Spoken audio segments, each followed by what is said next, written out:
When I was in secondary school, everybody had to choose an after school club. So I joined Recursive Corps because I wanted to learn first aid. The thing is, it's a uniform group. And anyone who's been in a Singaporean uniform group knows how atrocious they are. Uniform groups are, how do you say, military esque. For 3 years straight, every week, you have to learn marching in Malay, which is a language I do not know. You have to learn all sorts of rules and customs, like preparing your stupid uniform with your stupid beret and stupid removable buttons. And if you break the rules, your seniors will scold you and punish you with planks and push-ups and stuff like that. And then, before you graduate, it's your turn to be the senior, and it's your turn to do the scolding.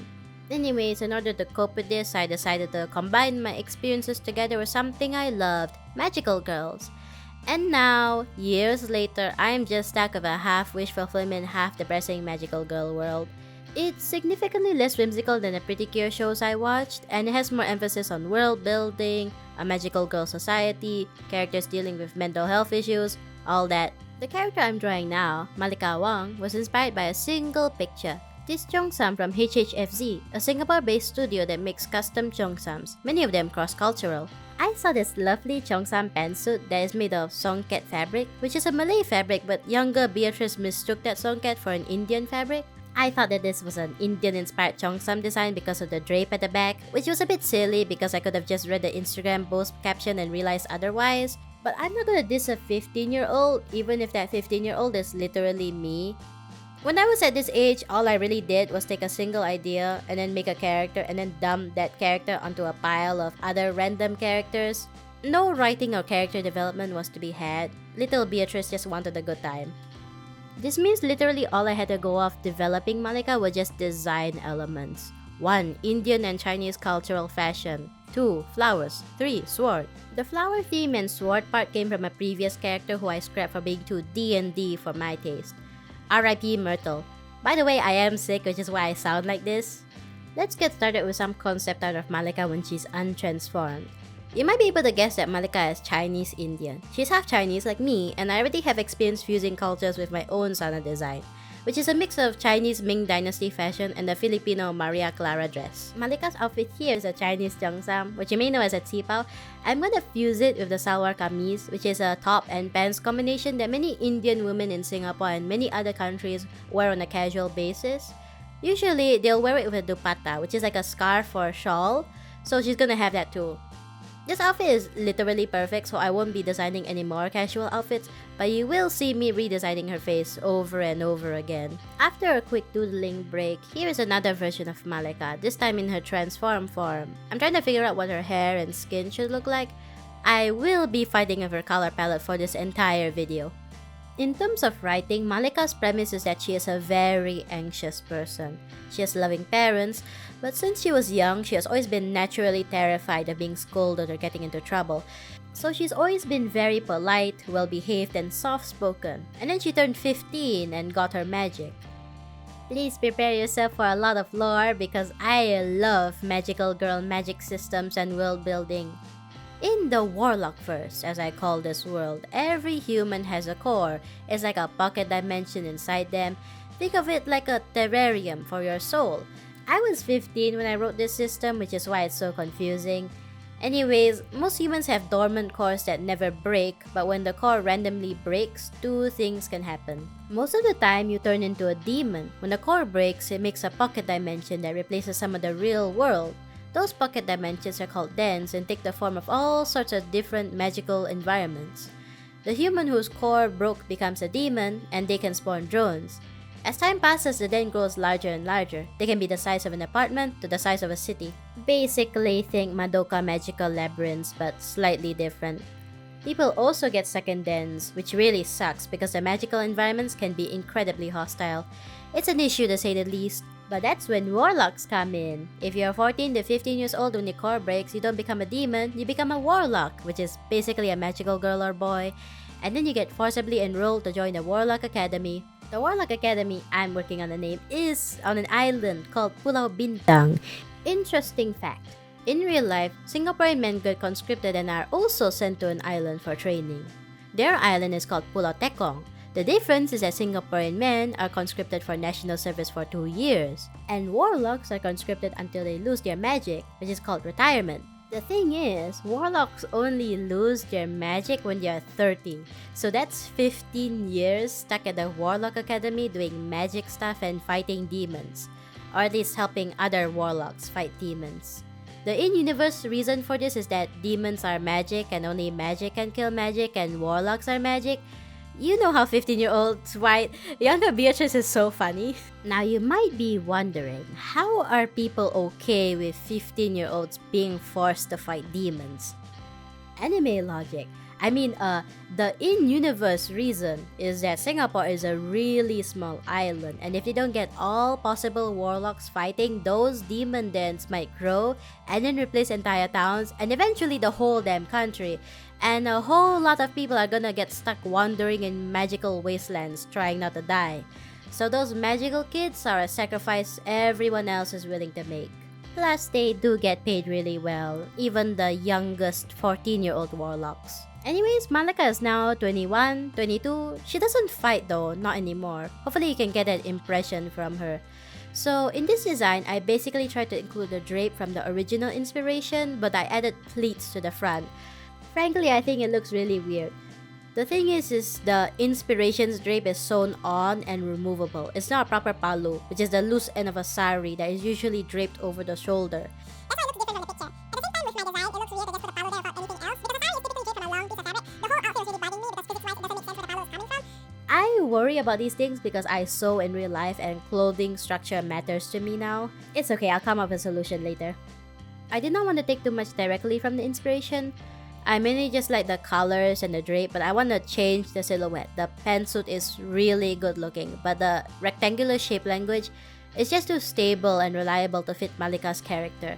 So I'm gonna give her puffy pants instead. The art isn't my best work, but the main thing is that I tried 2 new color schemes and tried figuring out her sword and face, so that's good. Moving on to another round of concept art and even more lore.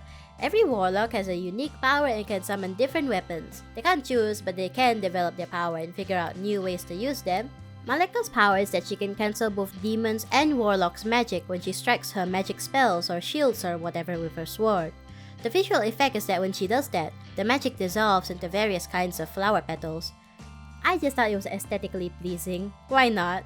Her magic was heavily inspired by those Cardcaptor Sakura manga cover with those thousands of flowers everywhere. Also, I feel kind of worried that people will think Malika looks too Indian and not Chinese enough, but let's be real here. I've met plenty of other Chinese Filipinos, and we all look very different from each other. Some of us look completely Filipino, and I look completely Chinese. That's just how it is with mixed people. We can't all be 50-50 mixes, and that's okay. Anyways, I think she looks very pretty, even though I won't be able to draw her consistently for this video. This is Malika in a tuto. It's a traditional Chinese bra. I just think those are so cute. The star-shaped mark on her back is a warlock thing. Every human in the warlock verse has a small thumb-sized mark on their chest and back. Warlocks have their star marks palm-sized or more, and it grows bigger the older they are. I decided very early on that unlike traditional magical girls, warlocks would not have trinkets to help them transform because then they could physically lose those. So those star marks are just the signifiers of their magic status instead. And now it's time to start the concept art that really gets the ball rolling. More character lore and world building incoming!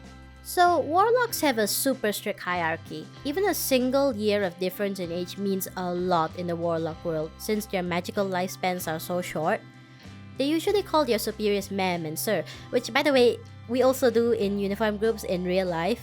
Since there's not a lot of warlocks, especially in a super small country like Singapore, they are very familiar with each other and their powers and ranks, and maintaining a clean reputation as a reliable comrade is very important. Malika might be the protagonist, but she's not a combat warlock, though there are many supporting roles that help the combat warlocks who fight the demons in the front lines, like the medical warlocks and the scientist warlocks.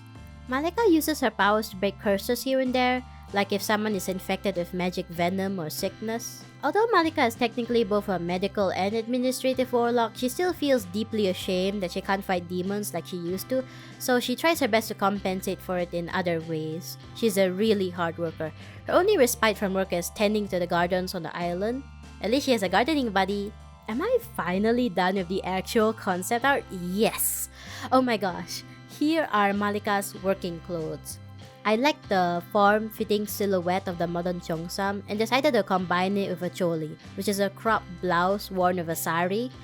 By combining traditional fashion with the silhouette of Western archetypes, I hope that people will be able to interpret Malika's design accurately and be able to tell what she's about. In this case, with the bun and the pencil skirt, she's supposed to read as a secretary since she does paperwork anyway. I'm actually trying to shift the Warlock society from being too military-like because it's very uncomfortable, which is why I'm dressing Malika up in such an ostentatious way. I imagine Warlocks are way more showy than the average person on a daily basis because even the new 15-year-old Warlocks get paid really well and they all have reputations to maintain. Malika is just trying to fit in. Her magical girl concept art really does scream magical girl with the pink hair, but the issue is I don't like how the color scheme is distributed. The values are also way too close together. You can see values more easily when you turn your art grayscale. Her clothes and hair are way too close to her skin tone, if only her dhoti sari being readable. Also, you remember how initially I was struggling with how to include the palu in Malika's design? I remember that you can just drape the sari in a way that gives you pants. Basically, both the sari and the dhoti are typically draped and pinned from long pieces of fabric. The sari looks more like a skirt and the dhoti resembles pants. I just forgot that dhoti-style saris are a thing. You can see in this video this woman from tiabuva.com is draping sari fabric like a dhoti, but this time she has a palu. So that's basically the perfect solution to my problem. It makes complete and total sense physics-wise. Everything else is fine though, so let's get to her final working design. You know, Rick Ross wasn't all that bad. Aside from the bad parts, I was also super inspired by the fact that in uniform groups, seniors teach juniors most of the subjects. I myself taught my juniors first aid and other topics, which was my first experience teaching and something I actually really enjoyed. So I decided to add this into the world building. When new Warlocks first join the Warlock Academy, they are made to experiment with their new powers so they can discover their magic. Then, they are matched with a mentor. Mentors are older Warlocks who have similar powers or weapons, and they're tasked with teaching their proteges how to use their magic. This makes Warlock society have a really complicated web of relationships where some Warlocks have multiple proteges and some proteges have multiple mentors, all depending on what powers they have. They may also be very close or far apart in age, and their relationships vary wildly from friendly, to sibling-like, to professional, to just bad. Malika's relationship with her old mentor is bad. I am actually planning to design him in a future video, so I'm keeping his design secret for now. He's a classic villain sort. His name is Edmund Theo and he's only 5 years older than Malika. He taught her most about what she knows about magic since their abilities are similar and they both wield swords. His magic ability is inspired by Chinese acupuncture. In traditional Chinese medicine, there are these energy channels in your body called meridians. Acupuncture targets these meridians to improve the flow of energy. Edmund can see magical meridians in demons or warlocks. By stabbing them with his needle-like sword, he can block the flow of energy and prevent them from using magic. Or if they do use magic, their body will be overloaded and they will explode or something. Edmund himself did not have a mentor that he and Malika could share because his mentor was already dead when Malika was enrolled as a warlock. Edmund's whole backstory is that he came from a rich though very strict family with high expectations. When he joined the Warlock Academy, his lifeline of becoming a doctor, a lawyer, or whatever was turned upside down by the fact that he would be spending the next 15 years fighting demons. He ended up having an existential crisis before concluding that what would fix his issues is to 1. Pretty much disown his parents for wasting his youth, and 2. Make sure that he rises up the ranks and makes as much money as possible before he loses his magic and retires, so he can live his lavish lifestyle without dealing with family members. Edmund is extremely manipulative and very cutthroat. Malika is his #1 disappointment in life because he wanted to train her to be a good fighter like himself so he could improve his reputation. He used to legitimately hate her a lot. Picture a 19-year-old hating on a crying 15-year-old while trying to teach her how to sword fight. But now that Edmund has finally risen up the ranks where he oversees combat warlocks and missions, he's finally making some really good money. He's mellowed out and now looks at Malika with pity instead of rage. Not that he's really good with pity. His version of pity is that he will put Malika down like a sick dog if given a chance. Because Malika has mental health issues. I'm still ironing out exactly how that would manifest, but from now, I imagine that aside from being constantly nervous, Malika gets nauseous very often because of her anxiety. And she also has anxiety attacks and hyperventilates and cries a lot. She also has some unhealthy coping mechanisms, unfortunately. Edmund is currently Malika's superior. She does a lot of menial labor for him alongside his other assistants. She's just a right-hand minion, unfortunately. Edmund has high standards, but is also really lazy, especially now that he's made it in terms of his career. All he has to do is not get demoted. So he'll pawn off a lot of tasks onto other people if he can get away with it. I imagine that he uses Malika as a human ChatGPT to write emails to other warlocks he doesn't like, which is most of them. Malika also occasionally does more secretive and malicious tasks like spying on other warlocks. Warlocks definitely have a lot of internal political struggles, and Edmund will definitely do whatever it takes to get ahead. Also, yay! The final working outfit design is finished! I think that this is really pretty and should be easy for people to read. I haven't tested it, but hopefully if you saw her for the first time and did not have any context, you'll be able to guess that she is an office worker of some sort, especially with the kabaya, which is supposed to be a substitute for a blazer. If you're wondering why she's wearing a kabaya, which is not from either Chinese or Indian culture, Singapore's diversity is beautiful. The trolley pictures I saw on Pinterest showed a lot of back area, so I thought it would be a pretty cool concept if warlocks showed off their star marks as a thing, especially if they're older, because their star marks are larger and it would be a fashionable way of asserting dominance or seniority. It doesn't really make a lot of sense for Malika though, because it's not like she's very old for a warlock, and she doesn't feel like she's accomplished much either. I will remove that in her future designs. I feel looking back I should have tried to make her have more nurse vibes since she's also technically a medical warlock, but I'm sure I'll be able to figure that out in the future. I proceeded to then derail myself completely from her clothing and ended up working on her face design instead. I'll be talking about the magic system and more about Malika's backstory and relationship with Edmund. The thing about being in your transformed state as a warlock is that it's like having a second life in a video game. If you get heavily injured in your warlock form, you don't actually die, you just transform into your human form, which is called reverting. No injuries carry over from your warlock form, so you have a second chance to get out of danger. It's your human form that needs to remain safe, because injuries will carry over to the warlock form. If you lose a limb or eye, it's gone forever. A couple of years ago, Malika and Edmund were on a mission together alongside other warlocks, and Malika reverted during a fight with some demons familiars, and got this big scar on her head as a result. Edmund, who did not want to deal with the embarrassment of his protege dying, went in and saved her. He also got reverted and has a scar of his own on his shoulder. This incident actually ended up being beneficial for Edmund. It proved his trustworthiness and bravery to superiors, and helped him rise up the ranks as a result. But it also left Malika psychologically unable to continue fighting demons.